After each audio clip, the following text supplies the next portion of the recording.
इतिहास गवाह है कि प्राचीन भारत में सबसे अधिक मूर्तियां बुद्ध की बनी है और आधुनिक भारत में सबसे अधिक मूर्तियां डॉक्टर भीमराव अंबेडकर की बनी है।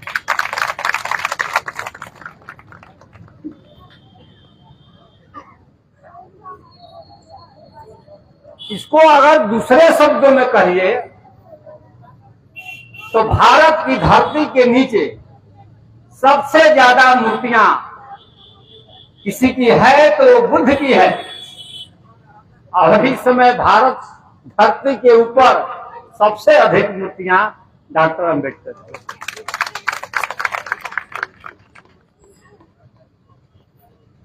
1920 में जब आजादी की लड़ाई चल रही थी तो 1920 में राजनीतिक नेताओं में सबसे ज्यादा किताब गांधी पर लिखी गई है।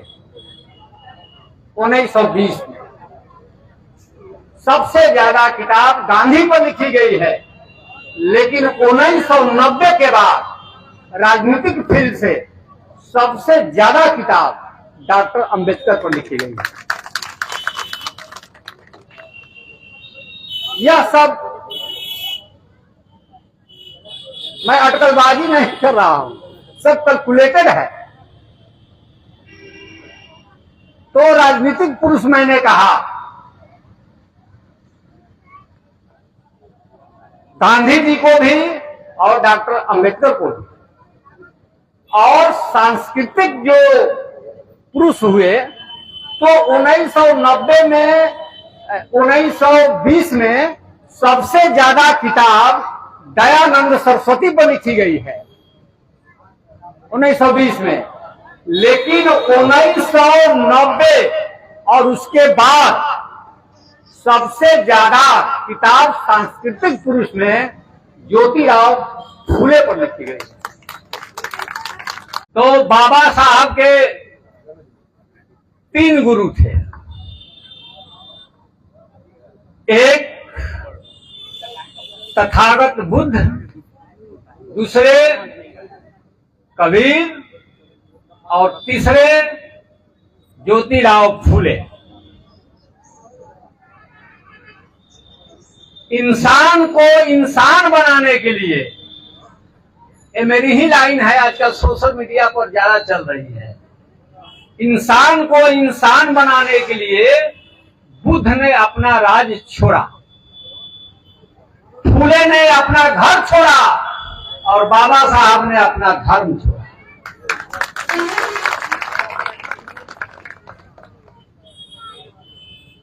इंसान को हमारे देश में पहले सबसे ज्यादा किताबें जो लिखी गई हैं वो आदमी को गुलाम बनाने के लिए लिखी गई है।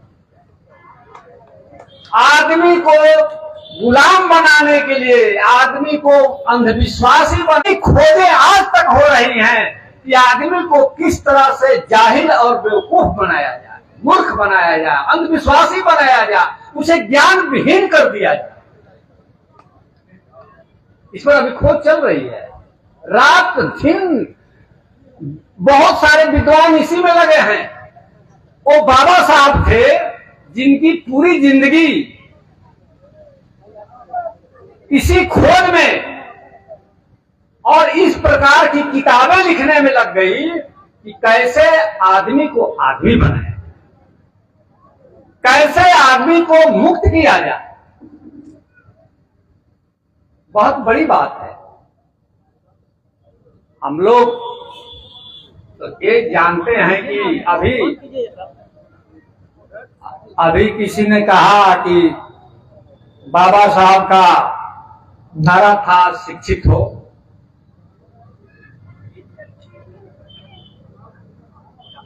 एक बात है कि मैं पहले से भी कहते रहा हूं कि भारत की जो 19वीं सदी थी वह भूमि का युग था, और जिसके पास भूमि थी ज्यादा वही भारत का सबसे ताकतवर आदमी था। लेकिन 20वीं सदी, भारत की 20वीं सदी पूंजी का युग था, और जिसके पास पूंजी थी वही भारत का सबसे ताकतवर आदमी था। लेकिन ये 21वीं सदी भारत का ज्ञान का युग है, और जिसके पास ज्ञान है वही भारत का सबसे ताकतवर आदमी है। ज्ञानी बनिए, शिक्षित होइए, यही तो डॉक्टर अंबेडकर ने कहा। मैं तो कहता हूं कि ज्ञान बड़ी अनमोल चीज है, इससे सब कुछ दिखाई पड़ने लगेगा, आपका डर खत्म हो जाएगा। अब हम लोग में डर नहीं है, सब दिखाई पड़ रहा है, कहां गिर जाएंगे कहां नहीं गिरेंगे पता है हमको। तो अब ज्ञान ऐसी चीज है कि आपके देश में एक प्रधानमंत्री हुए जिन्होंने नोट को कागज घोषित कर दिया। अभी एक राजा और आएगा जो आपके सोने को माटी घोषित करेगा, लेकिन ऐसा राजा कभी नहीं आएगा जो आपके ज्ञान को गोबर घोषित कर दे। ऐसा राजा नहीं आएगा। ज्ञान बहुत अनमोल चीज है। बाबा साहब को बड़ी समझ थी बौद्ध धर्म की, और इसका भी खुलासा मैंने ही किया था बहुत पहले कि बाबा साहब ने बौद्ध धर्म उस दिन अपनाया था जिस दिन सम्राट अशोक बाकायदे बौद्ध धर्म में दीक्षित हुए थे, वही दिन चुना था। और बाबा साहब ने उस स्थान को चुना था बौद्ध धर्म अपनाने के लिए, जो प्राचीन काल में बहुत बड़ा बौद्ध स्थल था, जिसको आज की तारीख में हम लोग कहते हैं नागपुर। नागपुर में जो नाग है वही द्योतक है कि वो कभी बौद्ध संस्कृति का केंद्र रहा है। अब यहां से आप अनंतनाग कश्मीर से लेकर करके उधर जाइएगा, चारों तरफ नागपुर, छोटे नागपुर से लेकर के पता नहीं कितने, इसीलिए लोग कहते हैं कि ये जो पृथ्वी है ये नाग के फन पर टिकी है। तो इसका कारण है, इसका कारण यह है कि पृथ्वी नाग के फन पर टिकी है। इसका मतलब कि नागों का बहुत बड़ा साम्राज्य था। जैसे हम लोग कहते हैं कि अंग्रेजों के हुकूमत में सूरज कभी नहीं डूबता था, इसलिए कि उसका शासन भारत पर भी था और अमेरिका पर भी था। तो यहाँ जब दिन रहता था तो वहां रात होती थी, जब वहां रात होती थी तो यहाँ दिन होता था। इसीलिए कहा जाता था कि अंग्रेजों के हुकूमत में सूरज कभी नहीं डूबता था।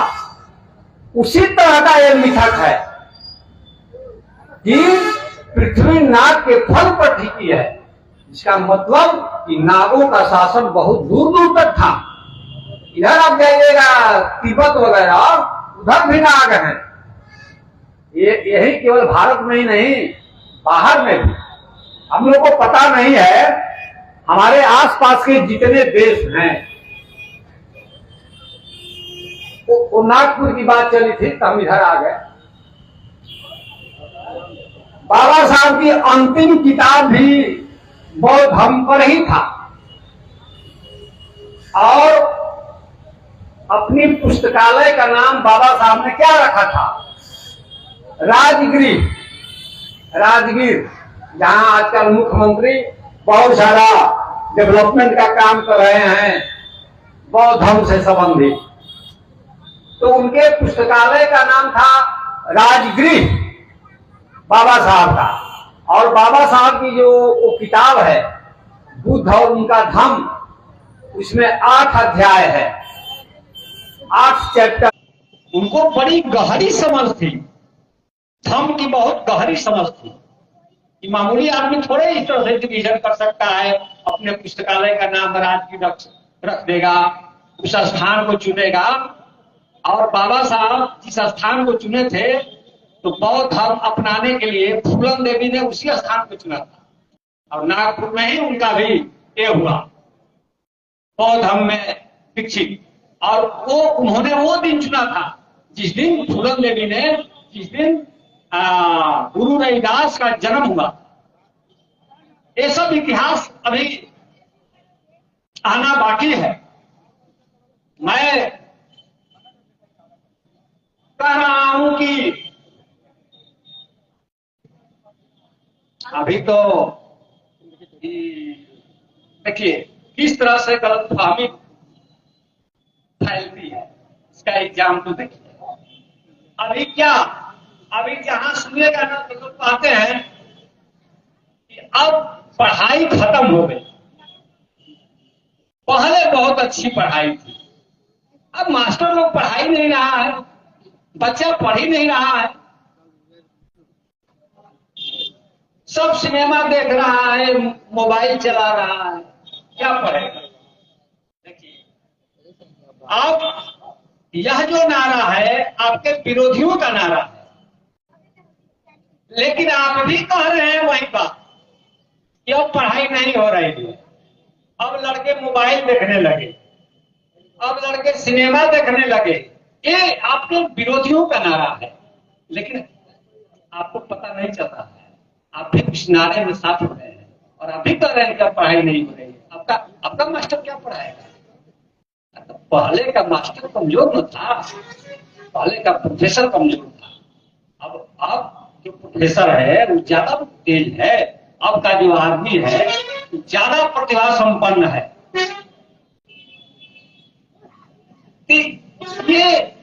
ये कौन सी पहले की पढ़ाई थी? सुनते हैं कि पहले की पढ़ाई में तो 80% लोगों को पढ़ने ही नहीं दी जाती थी। वही पढ़ाई उसी युग में जाना चाहते हो आप? जब डोम नेटुआ मुशहर का लड़का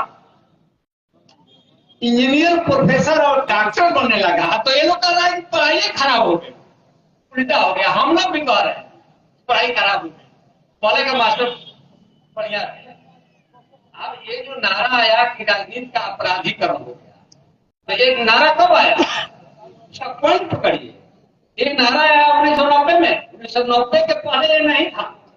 देखिए हम पूरा विश्लेषण नहीं करना चाहते हैं बहुत सारी चीजों का, तो ये 1990 में ही ये नारा आया, उसके पहले नहीं था राजनीति का अपराधीकरण। आप खोल करके किताब हमको दिखा दीजिए क्यों आया 1990 में। अभी हमने जो पॉइंट दिया कि डॉक्टर अम्बेडकर को हिंदी बेल्ट 1980 में जाना, और इनको फूले को 1990 में। 1990 से पहले फूले को कोई नहीं जानता था। हमारे यहाँ एक आदमी आए, पूछे हमसे कि सर फूले 1990 में, हमको याद है कि सिविल सर्विस में 1 नंबर का क्वेश्चन आया था, याद कीजिए, मैं डाटा जो बोल रहा हूं, 1990 ईस्वी के पीटी आईएएस के परीक्षा में एक क्वेश्चन आया था 1 नंबर का। वो क्वेश्चन हमको याद है अभी तक कि सत्यशोधक समाज की स्थापना किसने की थी, लेकिन कोई नहीं जानता था। उस समय मैं बीएचयू में था, कोई नहीं जानता ही नहीं था ही नहीं। किताब में ये सब चीजें नहीं थी पहले, हिंदी वाली। मराठी में जीवनी वो कीर्त में लिखी थी ज्योतिराव फूले की, हिंदी में नहीं लिखी गई। ये 1990 से लहर चला। इसलिए मैं कहता हूं कि सांस्कृतिक महापुरुषों में सबसे ज्यादा किताबें फूले पर लिखी गई है, और राजनीतिक महापुरुषों में 1990 के बाद सबसे ज्यादा किताबें डॉक्टर अम्बेडकर पर लिखी गई है। यह 100% सत्य है। लेकिन मैं कह क्या रहा था, ये तो पढ़ाई पढ़ाई पर पढ़ाई बता रहा था। आपराधिकरण ये 1990 देखिए, आप बोलते हैं तो सोच कर तो आए नहीं क्या बोलना है, जो चीज दिखाई पड़ उसी पर बोलते हैं। तो वो कोई बिंदु आएगा तो कहीं से कहीं चले जाए, हमको याद नहीं रहता है। याद आपको रखना है कि कौन चीज छूट रहा है, हजारों चीज छूटेगा। अपराधिकरण पता था 90 हाँ, तो 1990 में कहा कि राजनीति का अपराधीकरण हुआ है। ये 1990 वो है जब नीतीश कुमार, लालू प्रसाद यादव, रामविलास पासवान, बहन मायावती, इन लोगों का दौर चला। तब ये नारा आया कि राजनीति का अपराधीकरण हुआ। देखिए, राजनीति का अपराधीकरण हुआ, ये 2% सत्य है। 98% सत्य यह है कि राजनीति का अपराधीकरण से अधिक राजनीति का जनतंत्रीकरण हुआ है और राजनीति नीचे के तबके तक पहुंची है। और अब 2 मिनट हुआ पासी, वो दिन दूर नहीं जिस दिन सीएम हाउस में सीएम बनेगा। अभी तो हाउस में जाने से एक खलबली है कि राजनीति का अपराधीकरण हो गया। तो उस नारे के साथ हम लोगों को नहीं जुड़ना है। इसलिए मैं कहता हूं कि राजनीतिक जो गुलामी है वो एक दो पीढ़ी की होती है। राजनीतिक गुलामी एक दो पीढ़ी की होती है और राजनीतिक गुलामी में आपका हाथ पैर ही गुलाम रहता है, दिमाग जो है ना वो स्वतंत्र होता है। लेकिन सांस्कृतिक गुलामी कई पीढ़ियों की होती है और इसमें न केवल आपका शरीर बल्कि दिमाग भी गुलाम हो जाता है। तो बहुत सारी चीजें हम लोग अभी भी, और जब आप सांस्कृतिक रूप से गुलाम रहिएगा तो अपने ही हाथ में हथकड़ी बांधिएगा। आपको लगेगा कि हम बांध नहीं रहे, अपने पैरों में बेड़ी बांध दीजिएगा, आपको पता ही नहीं चलेगा कि मैं क्या करता हूं, पता नहीं चलेगा। बहुत सूक्ष्म चीज है गुलामी, वो आपको पता ही नहीं चलेगा और अपने आप खुद अपने आप अरेस्ट हो जाइएगा, अब पता नहीं चलेगा। नहीं कहता है कि पहले का आदमी बहुत अच्छा था, अब तो कुल कोई मूल्य नहीं रहा समाज में। समाज हमारा भ्रष्ट हो गया है, पतित हो गया है और कलयुग आ गया। देखिए तमाशा, रोड पर ये मूर्ति लगा कर इतने लोग कुर्सी खड़ा करके बैठे हैं, यही ना नैतिक मूल्य का क्षरण है, यही कलयुग है। अरे भाई, कहा जाता है कि बंदर से आदमी का विकास हुआ, तो बंदर से आदमी का विकास हुआ तो जैसे जैसे इस प्रजाति का उत्थान हुआ वैसे वैसे मनुष्य का डेवलपमेंट हुआ। मनुष्य का अभी दिमाग जो है ना आदमी का, वो क्लाइमेक्स पर है। आपका जो समाज है इसमें मूल्यों की गिरावट की बात नहीं है, इसमें मूल्यों की टकराहट हो रही है और उस टकराहट के बीच नए मूल्यों का विकास हो रहा है। ये पतन नहीं है, समाज का पतन नहीं है, इसको पतन मत करिए। लोग जग रहे हैं, गांव का गांव जग रहा है, अंधविश्वास टूट रहे हैं, पाखंड खत्म हो रहे हैं। तो आप कह रहे हैं कि ये गड़बड़ी फैल रही है सोसाइटी में। मैं गड़बड़ी का समर्थक नहीं हूं, लेकिन कहने का मतलब है कि उसी एंगल से हम लोग को नहीं देखना है। हम लोग जब बारात में जाते थे तो हमको याद है, आप लोग बहुत सारे लोग गए होंगे पुराने जमाने में, तो बारात में विद्वानों को बुलाया जाता था और तो उसमें विद्वान क्या करते थे, रामचरितमानस जिसको जितना याद था उसी को विद्वान कहा जाता था भारत में। जान जाइए, एक समय में वो मानदंड था कि रामचरितमानस तुलसीदास की चौपाई जिसको जितनी याद है वही सबसे बड़ा विद्वान था। अभी कुछ दिन पहले क्रेज था अंग्रेजी का भी, जो अंग्रेजी जितना बोलेगा खाना पड़ा वही बड़ा विद्वान। अंग्रेजी भाषा है, उसे बोले न बोले उससे क्या फर्क पड़ता है। वहां इंग्लैंड में तो रिक्शा वाला, ठेला वाला, खुंचा वाला सब अंग्रेजी बोलता है, सब विद्वान है। वो तो भाषा है, भाषा से विद्वता की क्या मतलब, कोई तालमेल थोड़ा है। रामचरितमानस कोई संस्कृत बोलने लग गया, कई कह रहे बहुत बड़े विद्वान है, संस्कृत बोलना कोई विद्वता की पहचान तो नहीं है। तो विद्वता का मानदंड समय समय पर बदलता रहा है, मूल्य का मानदंड भी समय समय पर बदलेगा। जिस औजार से हम लोग मूल्य नापते रहे हैं समाज का, पुराने भूतरे औजार से, जंग लगे औजारों से, उन औजारों से आज नापिएगा तो आपको तो लगेगा ही पतन हो गया है, इसलिए कि शूद्र कुर्सी पर बैठ गया लगेगा, क्योंकि आपका औजार भूतरा है, पुराना है। अब नए औजार से नापिए तब लगेगा कि नहीं ये समाज का विकास है। तो चूंकि बहुत गहरे में उतरने का यहाँ अवकाश नहीं है।